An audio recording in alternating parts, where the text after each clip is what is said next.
тука сме во Куманово, повторно сме надвор од Скопје, што стварно ме радува. И ќе повторам дека тоа е многу битно за кошарката и воопшто за спортот. Таа децентрализација која што зборам долго време, да се развива спортот не само во Скопје, туку и во Куманово и сите други градови, особено во Куманово, каде што има феноменална публика, која што ја памтам веќе 30 години, и по добро и по лошо, али е сепак публика.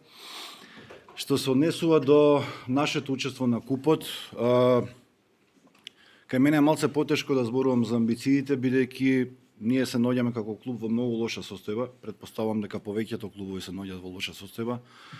Со месеци не сме земале плата. Мојата последна плата во клубот беше 2023, крај на 23-24. Стварно е тешко, преживуваме, немаме спонзори.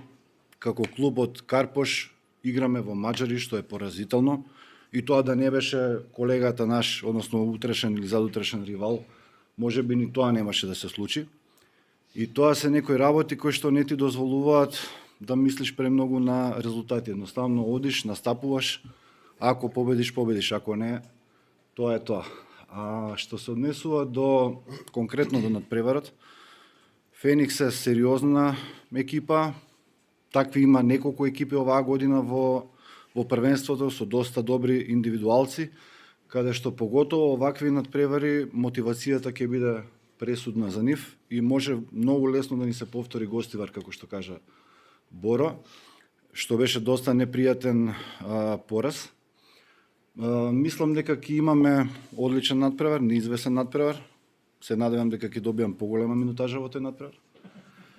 И би одел чекор по чекор без да најавувам дека ќе победиме или ќе изгубиме, надпревар по надпревар, и се надевам дека на крајот најмногу ќе се радува кумановскиот зет Боро и ќе успее да го однесе тој трофеј, што стварно ќе биде тешко оваа година.